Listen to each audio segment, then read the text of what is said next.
A graça e a paz do Senhor Jesus esteja no seu coração. Que alegria podermos estar juntos aqui para mais uma ministração da parte de Deus. Tenho certeza que a palavra de Deus ela não volta vazia. Antes ela cumpre o propósito pela qual ela foi designada, ela foi liberada. Na verdade, a palavra de Deus ela é tanto a semente quanto também a chuva que rega a semente. Não é verdade? Porque a Bíblia diz que quando nós ouvimos a mensagem e nós recebemos, essa semente vai produzir a 30, a 60 e a 100 por um. Então isso é poderoso, não é verdade? Mas também a palavra de Deus diz que a palavra não volta vazia, assim como a chuva e a neve caem e não torna aos céus antes que faça com que as sementes da terra brotem. Assim também a palavra do Senhor, ela não volta vazia quando ela é liberada. Então eu tenho certeza que quando você é ministrado pela palavra, você está sendo semeado e com certeza vai dar muitos frutos abundantes. Prepare-se para ter frutos abundantes. Todos aqui tenham um dia muito abençoado, cheio do Espírito, a todos aqui que disseram bom dia. A você que não disse também bom dia, seja cheio do Espírito, seja cheio da presença e da glória de Deus, em nome do Senhor Jesus. Vamos orar? Vamos pedir para que o Espírito Santo fale conosco de uma forma muito especial. Pai, nós abrimos nossa mente, o nosso coração, para ouvirmos a Tua palavra, dá-nos discernimento espiritual. Fala conosco, abre o nosso entendimento, ministra os nossos corações de uma forma poderosa, de uma forma especial. Deus, fala conosco. Nós apenas nos dispomos a ouvir a Tua voz e sermos transformados em nome do Senhor Jesus. Amém, amém. Glória a Deus. Irmãos, nós estamos nessa sequência aí no livro de Êxodo, nesse mês de fevereiro. Com certeza Deus tem ministrado nossos corações verdades tão poderosas. E nós vimos o povo de Israel saindo ali do Egito, tendo a primeira experiência, que é a Páscoa, depois tendo a segunda experiência, que é do enchimento do Espírito Santo, que é o batismo do Espírito Santo, através da nuvem que os seguiam, e na verdade que conduzia eles, e também da coluna de fogo. Depois nós vemos eles passando pelo o Mar Vermelho, que significa o batismo. Depois nós vemos Mara, a experiência da transformação da alma. Depois nós vemos o maná que desceu do céu, esse alimento espiritual. Na verdade nós temos antes, depois de Mara, as 12 fontes, as 70 palmeiras. Depois nós temos o maná. Depois nós temos ali a rocha ferida. E depois nós temos a vitória sobre Amaleque, que é a vitória sobre a carne. Uma vez que nós estamos alimentados na palavra, nós bebemos do Espírito, então nós também vencemos a carne em nome do Senhor Jesus. Aleluia, glória a Deus. A Érica está aqui agradecendo a Deus pelas orações, né? A sua mãe dormiu a noite toda, ela estava com muito problema para dormir, mas nós cremos que Deus ouve a nossa oração. Aleluia. O Senhor seja glorificado, viu, Érica? Deus abençoe você ricamente, sua família, sua casa, em nome de Jesus. E hoje, antes de nós compartilharmos a última experiência do povo de Israel, eu gostaria de compartilhar sobre o conselho que Jetro, o sogro de Moisés, trouxe para Moisés. Isso nos mostra princípios espirituais também para nós hoje. Ok? Está lá em Êxodo, no capítulo 18, versículo 13, diz assim: No dia seguinte assentou-se Moisés para julgar o povo, e o povo estava em pé diante de Moisés, desde a manhã até o pôr do sol. Vendo, pois, o sogro de Moisés que tudo o que ele fazia ao povo, disse: Que é isso que fazes ao povo? Por que te assentas sós, e todo o povo está em pé diante de ti, desde a manhã até o pôr do sol? Respondeu Moisés ao seu sogro: É porque o povo me vem a mim para consultar a Deus. Quando tem alguma questão, vem a mim, para que eu julgue entre um e outro e lhes declare os estatutos de Deus e as suas leis.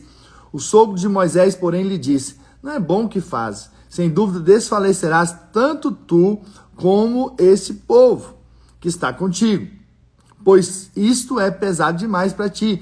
Tu só não podes fazer. Olha só. Ouve, pois, as minhas palavras, eu te aconselharei, e Deus seja contigo. Representa o povo perante Deus, leva as suas causas a Deus, ensina-lhes os estatutos e as leis, e faz-lhes saber o caminho que deve andar e a obra que deve fazer.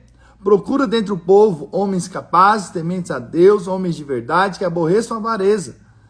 Põe-nos sobre eles por chefes de 1000, chefes de 100, chefes de 50 e chefes de 10, para que julguem este povo em todo o tempo. Toda causa grave trarão a ti, mas toda causa pequena eles mesmos julgarão. Será assim mais fácil para ti, e eles levarão a carga contigo. Então, quando Moisés fugiu ali do Egito, ele foi então para o deserto. Ali ele foi trabalhar para Jetro, onde ele se casou com a filha dele, Zípora, e ali ele teve 2 filhos, Gerson e Eliezer.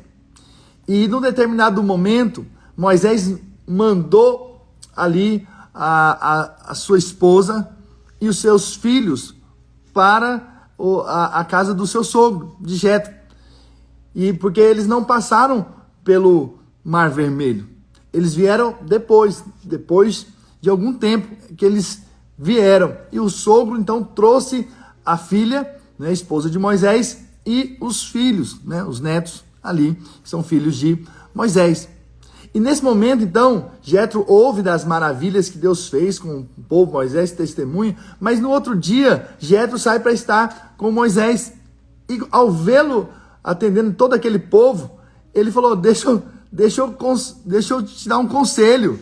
E você vai ver se esse conselho realmente vem da parte de Deus. Então ele trouxe uns conselhos que são princípios espirituais que nós podemos aplicar para nós, né? Primeiro, ele disse, olha, você vai desfalecer, não só você, mas como esse povo. Ficar o dia inteiro em pé, nesse sol, nesse deserto, esperando algo. Então, imagina, e olha, eu vou te dizer, se a Bíblia diz que saíram 600 mil homens, imagina só mulheres, que normalmente são mais do que os homens, e crianças.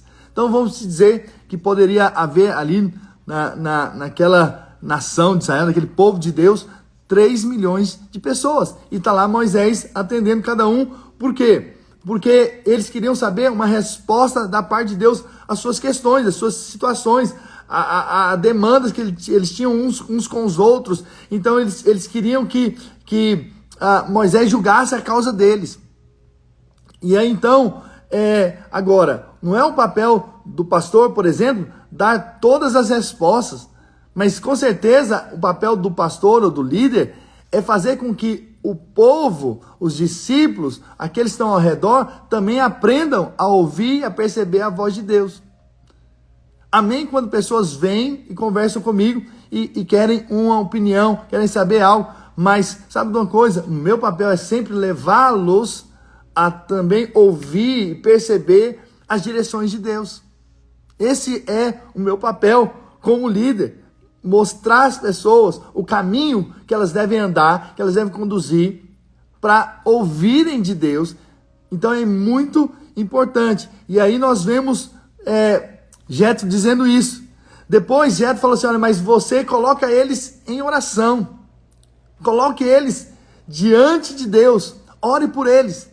Não deixe de orar. Continue orando. Continue tendo essa postura de levá-los diante de Deus. Então é o papel nosso como líder, com certeza, orar por aqueles que Deus coloca ao nosso redor. Você como um pai, como uma mãe, também tem esse papel de orar, de abençoar sua casa, sua família. Então isso é importante, isso é divino, isso é de Deus. Depois nós vemos aqui que Jetro fala assim, olha, agora ensina a eles os estatutos, ensina o que Deus já te ensinou, passa para eles, para que eles possam aprender 2 coisas. Primeiro, para que eles saibam o caminho onde eles devem andar. E também eles saibam fazer o que tem que ser feito. Entende? Então, Moisés precisava investir, em outras palavras, no ensino. Por isso que é tão importante o ensino da palavra de Deus. Então, ensinar não é perder tempo. Na verdade, é ganhar tempo. Então, quando nós estamos ensinando, na verdade, nós estamos dando oportunidade para aqueles que estão ao nosso redor, para aqueles que são os nossos liderados, para aqueles que nos ouvem e que querem receber da parte de Deus através de nós, a andarem pelo caminho certo. E também para fazer o que é certo. Por isso nós ensinamos. Veja que Jesus, ali, ele estava partindo aos céus, e as últimas palavras de Jesus, com certeza as mais importantes, foi deixada ali para os discípulos. Porque eu fico pensando, imagine só, uma pessoa sabe que vai morrer, certamente ali nos seus últimos momentos de vida ele vai reunir as pessoas mais importantes e dar as instruções mais importantes para elas, não é verdade? Eu me lembro, um pastor, amigo nosso, que estava à beira da morte, e ele chegou a fazer essa reunião, e chamar a família, os filhos, falar algo do coração para eles, porque ele sabia que estava morrendo. Mas na verdade, graças a Deus, Deus operou um milagre e ele está vivo entre nós até hoje. Mas ele fez isso. Então veja, Jesus então nesse momento final, o que ele diz? Antes de partir, ele já tinha ressuscitado, estava ali, ele encontrava com os discípulos, mas antes de definitivamente, ele teve essa última conversa. E nessa última conversa ele disse, olha, ide e fazei discípulos de todas as nações, batizando em nome do Pai, do Filho e do Espírito Santo. E não parou por aí. E ensinando-vos a guardar todas as coisas que vos tenho dito. E eis que estou convosco até a consumação do século. Veja, Jesus, ele mandou a gente fazer discípulos, claro, pregando o evangelho a toda criatura. Depois nós batizamos, mas depois nós ensinamos. Então o ensino é algo muito importante na palavra de Deus. O que eu estou fazendo aqui com você todos os dias é ensinar a palavra de Deus para você. E se você se abrir, com certeza você vai entender o caminho que Deus tem para você. Você vai estar aqui e vai ouvir a direção do Espírito Santo enquanto você ouve a palavra. Então eu estou ensinando, eu estou passando, transmitindo para você princípios espirituais que o próprio Espírito de Deus vai confirmar no seu coração. Não é verdade? E aí a gente vai para o livro de Atos. No livro de Atos, Lucas escreveu o livro de Atos, como também escreveu o Evangelho de Lucas. E ele diz lá em Atos 1, versículo 1, escrevi o primeiro livro, ó Teófilo, relatando todas as coisas que Jesus começou a fazer e a ensinar. Por quê? Porque o ministério de Jesus foi baseado no fazer as obras que Deus tinha chamado ele para fazer, curar os enfermos, expulsar demônios. Esse foi o grande ministério de Jesus, em fazer milagres. Mas também vemos que Jesus, boa parte do seu ministério, foi ensinando. Foi um ensino. Então veja, e aqui está dizendo, Lucas está dizendo, eu relatei no outro livro, no primeiro livro, no livro de Lucas, no Evangelho de Lucas, as coisas que Jesus começou a fazer e ensinar. Por que ele escreveu começou a fazer e ensinar? Porque Jesus continua fazendo e ensinando hoje, através de nós. Essa é a verdade, através de seus discípulos. Então Jesus hoje continua fazendo milagres. Jesus continua ensinando através de mim, através de você. Para você ver o tanto que é importante o ensino, o quanto Deus valoriza o ensino. Precisamos ser esses líderes que de fato ensinam a outros, que ministram a outros, não é? Então, eu sei do valor do ensino, eu sei a importância do ensino, por isso estou aqui, né, todos os dias com você, porque eu sei que a palavra está entrando, está sendo semeada, vai produzir fruto, você vai receber da parte de Deus aí direção, você vai ser inspirado, a sua fé vai aumentar, em nome do Senhor Jesus. Então veja, aqui depois nós vemos um quarto ponto, é que Jetro disse para levantar líderes. Então, ele sabia o valor do levantar de líderes. E o quanto isso é importante. Por quê? Porque Moisés estava liderando 3 milhões de pessoas. Ele precisava dividir as cargas. Ele não poderia fazer tudo sozinho. Ele ia desfalecer se ele não multiplicasse liderança. E assim é a nossa vida. Nós precisamos multiplicar. Para que outros façam também a mesma coisa que nós fazemos. Isso é um ponto muito importante. E aí você vê Jesus trazendo para perto de si 12 apóstolos, 12 homens. Mas não apenas esse, havia depois os 70 também que estavam ali próximos.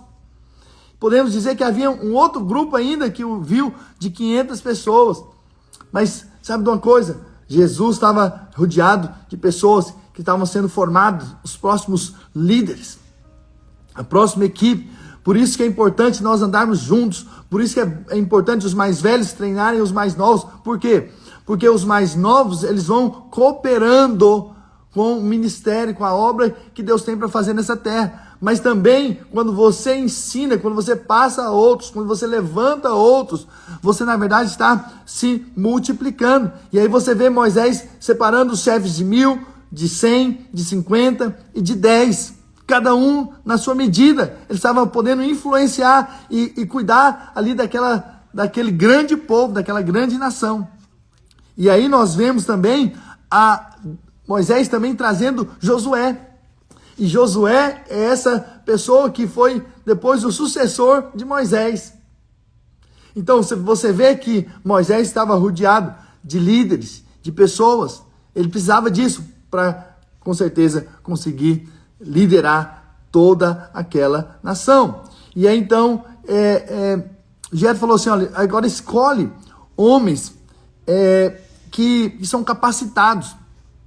Veja, essa palavra capacitados aí, homens capazes, no original é homens valentes. Podemos dizer homens ousados, homens que têm fé, homens que acreditam. Então precisamos de homens que acreditam, que têm fé, que têm ousadia, que querem ir adiante, avançar. Então escolhe esses. Então Deus com certeza tem separado e colocado ao seu redor pessoas assim, valentes. Aleluia. E depois também diz, são tementes a Deus, que temam o Senhor.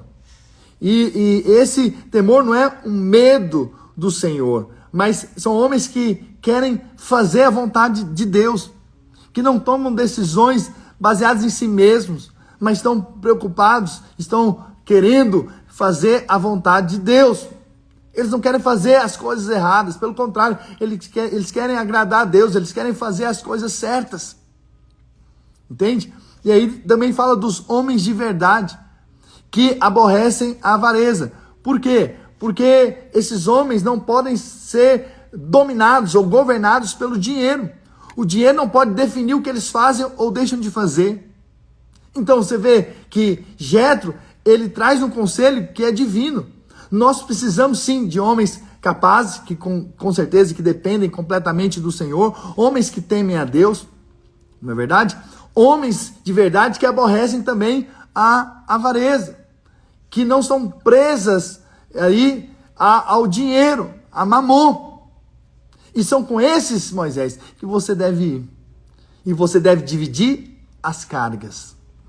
Então, eu sozinho tenho uma capacidade, mas quando eu me multiplico na vida de outros, nossa capacidade multiplica também. O nosso alcance, a nossa influência, a nossa vida realmente flui de uma maneira mais poderosa. Por isso que Jesus trabalhou com os discípulos. Jesus formou uma equipe. Que Deus também te deu uma equipe poderosa em nome de Jesus. Né? Se você é líder de célula, Deus te dê muitos líderes em treinamento, muitos anfitriões serão os próximos a abrirem suas casas em nome do Senhor Jesus. Você que é pastor, que Deus te dê uma grande equipe em nome de Jesus, de discípulos, de pessoas com o mesmo coração, com a mesma disposição mental, com o mesmo parecer, que querem ver o mover de Deus, que querem ver as coisas grandes de Deus. Que Deus te dê esse povo, né, esses líderes poderosos da parte do Senhor, em nome do Senhor Jesus, para aquilo que Deus tem para fazer na vida de vocês, em nome do Senhor Jesus. Então esse é o conselho que Jetro dá para Moisés e que também serve de princípio espiritual para nós. Precisamos ter pessoas ao nosso redor. Ore para que Deus te dê uma equipe.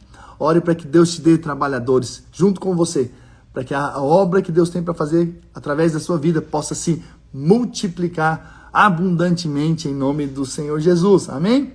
Glória a Deus. E então nós chegamos na nossa última experiência aqui do povo de Israel, quando eles saem então do Egito e vão em direção à terra prometida. A última experiência é a experiência do Monte Sinai. E nós vamos ver qual a experiência que eles tiveram aqui. E que eu e você, nós precisamos também ter. E nós vamos passar por ela. Em nome do Senhor Jesus. Êxodo 19, versículo 1 diz assim: no terceiro mês da saída dos filhos de Israel da terra do Egito, no primeiro dia desse mês, vieram ao deserto do Sinai. Tendo partido de Refidim, vieram ao deserto do Sinai, no qual se acamparam. Ali, pois, se acampou Israel em frente do monte. Subiu Moisés a Deus, e do monte o Senhor o chamou e lhe disse: assim falarás à casa de Jacó e anunciarás aos filhos de Israel: tendes visto o que fiz aos egípcios, como vos levei sobre asas de águia e vos cheguei a mim. Agora, pois, se diligentemente ouvires a minha voz e guardares a minha aliança, então sereis a minha propriedade peculiar dentre todos os povos, porque toda a terra é minha. Vós me sereis reino de sacerdotes e nação santa. Reis e sacerdotes, né? São essas as palavras que falarás aos filhos de Israel. Veio, pois, chamou os anciãos do povo e expôs diante deles todas essas palavras que o Senhor lhe havia ordenado. Então o povo respondeu a uma: tudo o que o Senhor falou, faremos. Uau! E Moisés relatou ao Senhor as palavras do povo. Então, aqui, essa experiência do Sinai é a experiência onde Deus traz as leis, né? Os mandamentos, as ordenanças, né? E aqui nós vemos a lei sendo estabelecida, né? E que eles deveriam aqui ouvir a voz do Senhor, eles deveriam guardar a aliança do Senhor, e seria então propriedade exclusiva de Deus entre os povos, seria um reino de sacerdotes e uma nação santa, ou seja, separada para Deus. E qual foi a resposta de Israel diante de tudo isso? Tudo que o Senhor falou, faremos. Então o povo de Israel achava capaz de fazer ou de cumprir as ordens que Deus tinha para eles. Eles se sentiam na capacidade. Mas Deus então traz os seus mandamentos para dois propósitos. Porque a lei, que são esses mandamentos de Deus, foi dado então por dois propósitos. Primeiro, para mostrar quem Deus é. E segundo, para mostrar quem nós somos. Era necessário Deus mostrar quem nós somos. Então, a vontade de Deus com as suas ordenanças, com os seus mandamentos, era mostrar quem ele era, mas também para mostrar quem nós somos. Então, por um lado, Deus precisava revelar quem ele é, porque os mandamentos só são a prova de quem Deus é. Se o criminoso fosse estabelecer as leis, certamente ele fazia leis que beneficiaria o crime.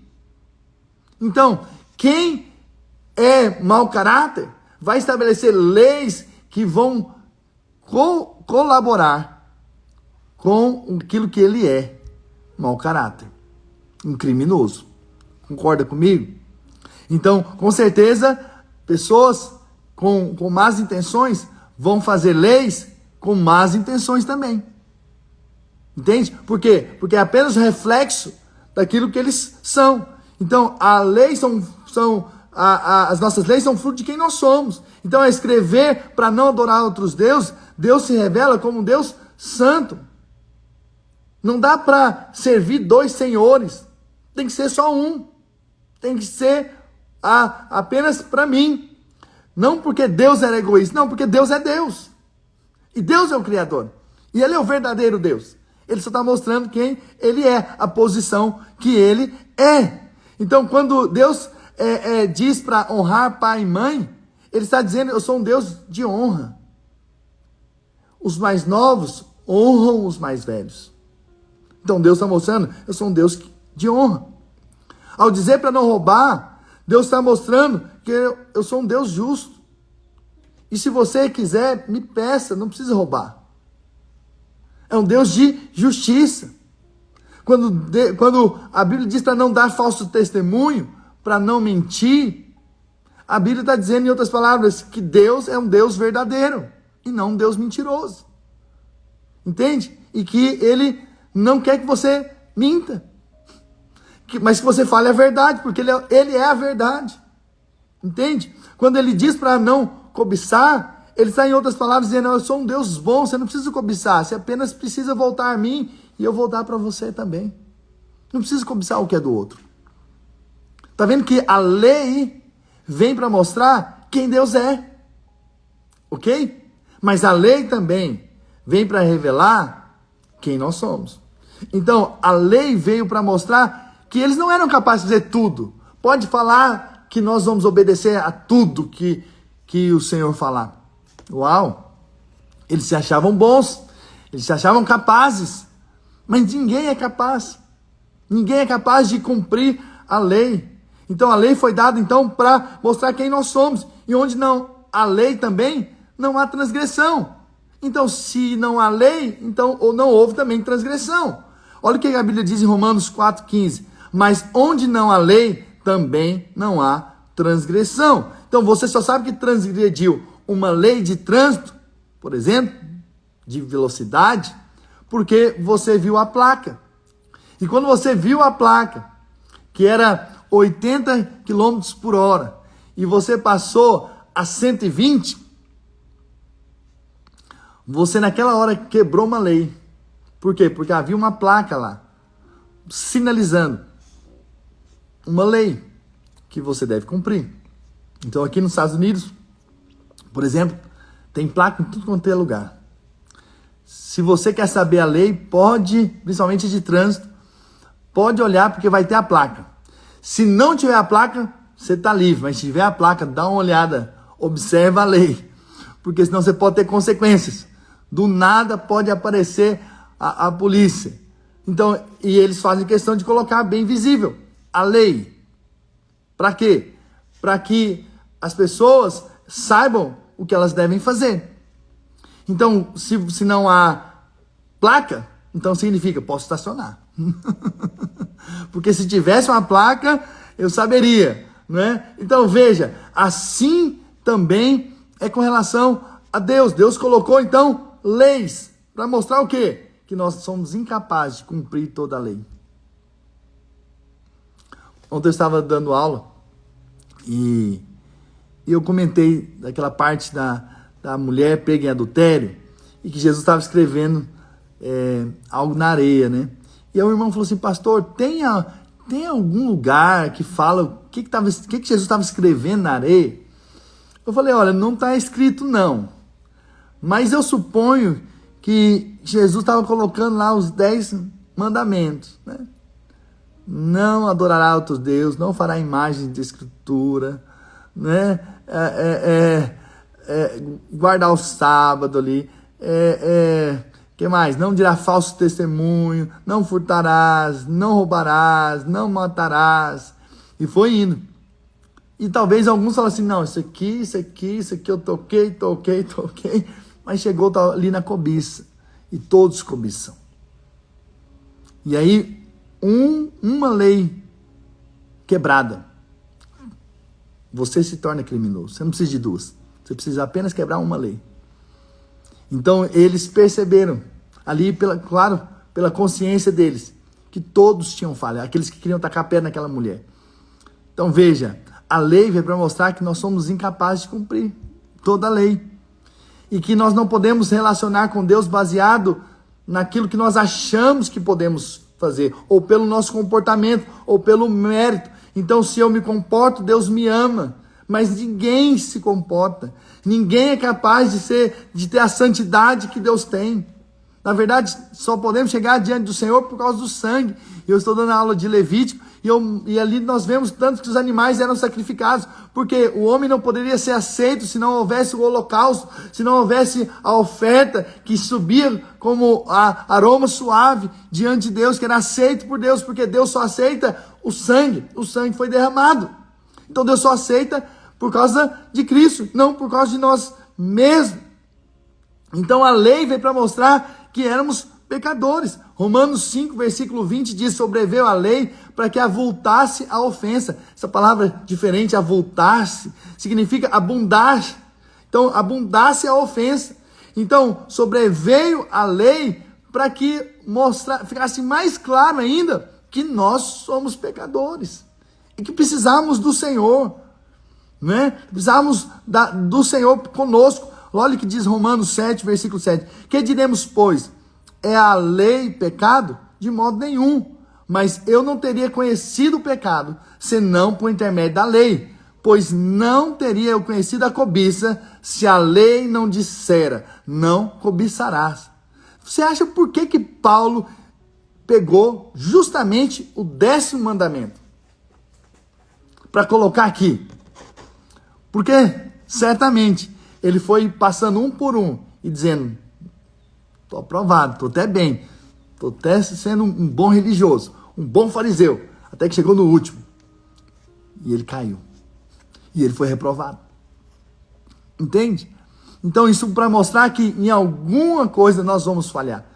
Mas por que Deus então trouxe essa lei? Só para mostrar que nós éramos pecadores? Não é só para mostrar que éramos pecadores, mas pelo contrário, era para que nós reconhecêssemos a nossa incapacidade e dependêssemos dele.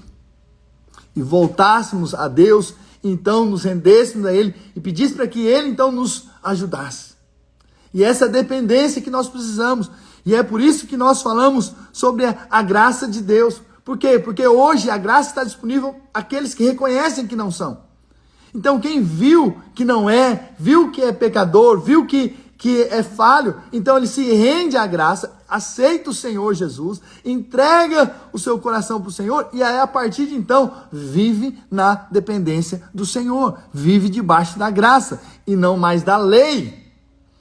Porque o que é lei? Lei sou eu tentando agradar a Deus, isso é a religião. Então, se eu me comporto, eu sou abençoado. Se eu me comporto, então eu posso ser usado por Deus. Se eu me comporto, então Deus pode fazer na minha vida. Veja, mas não é assim. Na verdade, é se eu creio na graça de Deus, então eu posso viver diante da presença de Deus. Se eu creio na graça, eu posso ser usado, porque não tem a ver mais comigo, tem a ver com Ele.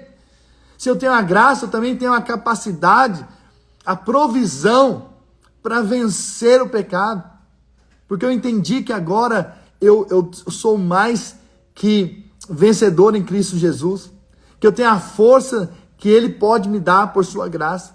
Então você pode decidir que tipo de vida você quer viver, ainda debaixo da lei e tentando cumprir todos os mandamentos de Deus para ser aceito por Deus, ou você pode confiar exclusivamente no sangue de Jesus e se achegar a Deus confiado não no seu mérito, não na sua capacidade, mas confiado na graça de Deus. E aí você vai ver o extraordinário na sua vida, e aí você vai ver coisas que você nunca viu, você vai experimentar do que você nunca experimentou, porque agora não é você mais, mas é Cristo através de você. É Cristo movendo, Cristo fazendo milagres, Cristo falando através de você, Cristo curando, Cristo libertando, Cristo salvando, porque não é você mais, é Cristo através de você. E o nome do Senhor vai ser glorificado através da sua vida. Quem crê, diga amém. Aleluia! Deus é poderoso, Deus é tremendo. Apenas precisamos reconhecer que nada temos. Apenas temos que reconhecer que não somos. Apenas temos que reconhecer que nós não podemos por nós mesmos. E nós confiamos plenamente na graça de Deus. Vou te dizer, você que é líder de célula aqui, não lidere confiado em você mesmo. Não lidere achando que você mesmo é bom o suficiente para Deus te usar. Não, ninguém é bom. Não há um bom sequer. Só podemos pela graça de Deus. Sabe, a lei só vem para mostrar, na verdade, que nós somos incapazes de permanecer de pé. E agora a graça de Deus pode nos conduzir à vitória. A graça de Deus pode fazer coisas extraordinárias através de nós. A graça de Deus pode operar milagres nas nossas vidas e através de nós, na vida de outros, abençoando a outros, ministrando a outros, guardando a outros, sabe, liberando palavras de vida a outros. Então nós estamos debaixo dessa graça de Deus, dessa graça abundante. Então, você sabe, eu estava falando ontem também na aula, porque quando Deus mostra as nossas falhas, nós podemos ter uma outra atitude. Quando nós achamos que somos bons, então nós nos exaltamos, até que vem então a queda, que vem Deus mostrar para nós que nós não somos tão bons assim como nós achamos, mas quando nós vemos a nossa pequenez, as nossas incapacidades, nós também tomamos outra postura errada. Qual a postura? Deus não pode me usar, porque eu sou tão ruim assim. E aí você cai no outro engano. Na verdade, é porque agora você se viu na luz de Deus e viu tanto que você é fraco. É agora que você tem que dizer: Senhor, eis-me aqui. Porque o poder se aperfeiçoa na fraqueza. E quando eu sou fraco, é que eu sou forte. É na minha fraqueza que o Senhor manifesta a sua força. É quando eu não tenho, é que o Senhor pode fazer na minha vida. Então é o reconhecimento da grandeza de Deus. Então todas as vezes que você, então, se rende ao Senhor e vê a sua debilidade, na verdade é uma oportunidade de você ver Deus fazendo coisas extraordinárias na sua vida, na sua história, na sua casa, na sua família. Apenas fala: Senhor, eis-me aqui. O Senhor está me chamando, o Senhor sabe o que o Senhor está fazendo. O Senhor não erra. Se o Senhor me escolheu é porque o Senhor é muito gracioso. E apesar de mim, o Senhor vai me usar. Apesar de mim, o Senhor vai fazer coisas extraordinárias. Então, apenas diz: Senhor, eis-me aqui. Me deixa ser um canal, um instrumento das suas mãos. Se não é por causa de mim, então faz coisas grandes. Se não tem nada a ver comigo, tem tudo a ver com o Senhor, então faz aquilo que eu nunca imaginei que o Senhor poderia fazer através de alguém. Aleluia. Por quê? Porque se realmente é pela graça, não é a nossa capacidade, não é a nossa habilidade, então faz, Senhor. Faz por nós. Opera por nós. Leva-nos a lugares que nós nunca poderíamos ir por nós mesmos. Dá-nos a graça de falar o que nós nunca falaríamos por nós mesmos. Dá-nos a graça de influenciar pessoas que nós nunca imaginaríamos que iríamos influenciar. Isso tudo porque nós, de fato, tivemos a experiência de reconhecer que nós não somos, que nós não temos. Então veja, a lei veio para mostrar quem Deus é.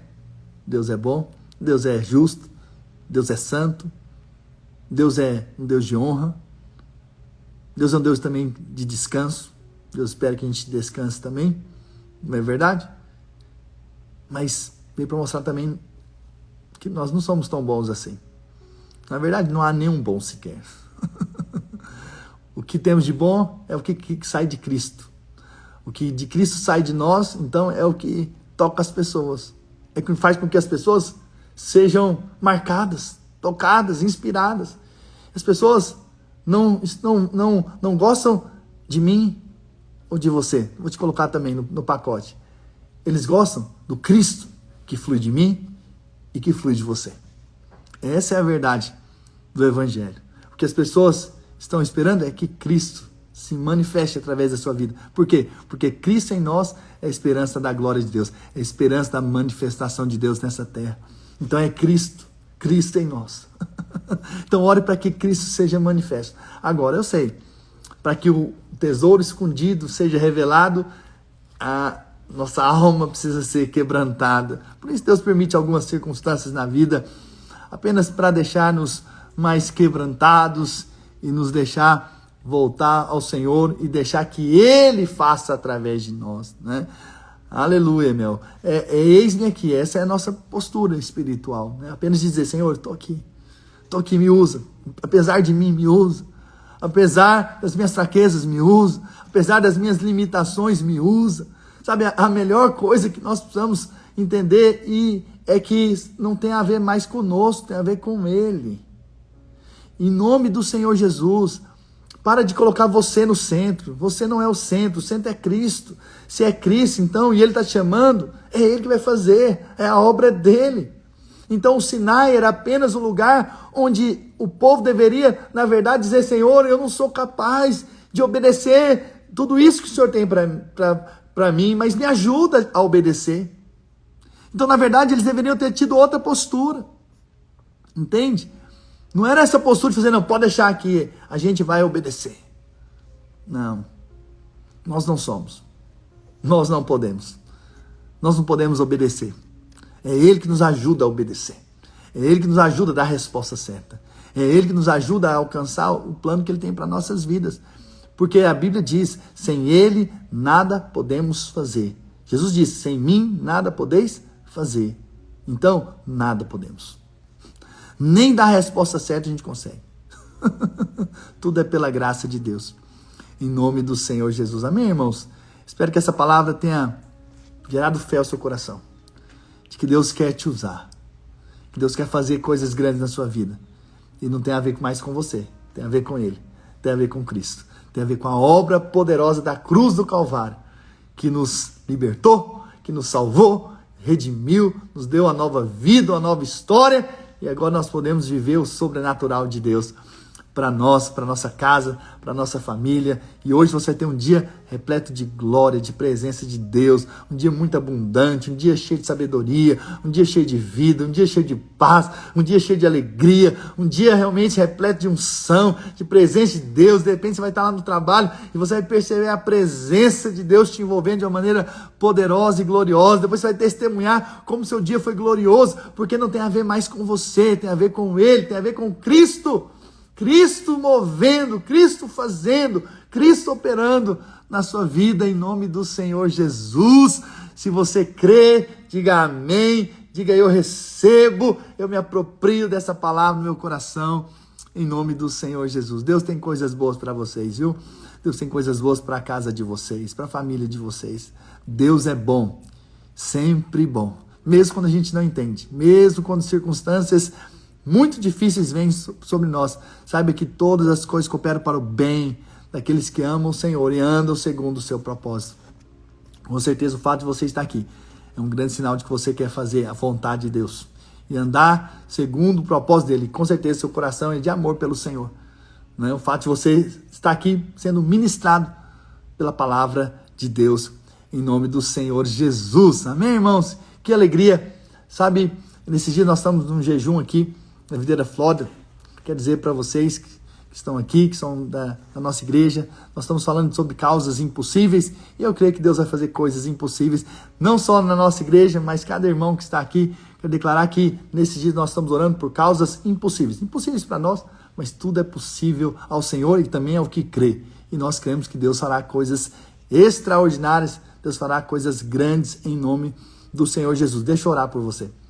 Se você crê, apenas estenda suas mãos como alguém que recebe aí onde você está. Pai, nessa hora eu libero palavras de vida e de bênção sobre a vida dos meus irmãos. E declaro em nome do Senhor Jesus que eles, de fato, verão o extraordinário.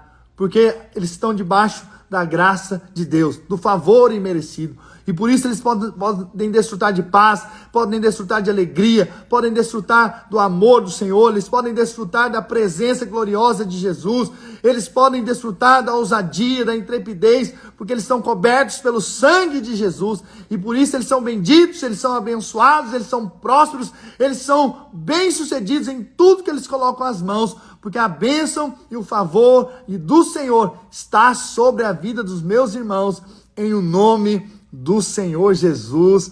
Se você crê, diga amém, amém e amém. Deixa eu dizer algo para vocês. Na sexta-feira, nossa live vai ser mais cedo. Aqui nos Estados Unidos vai ser 5:30 da manhã. No Brasil, 7:30 da manhã.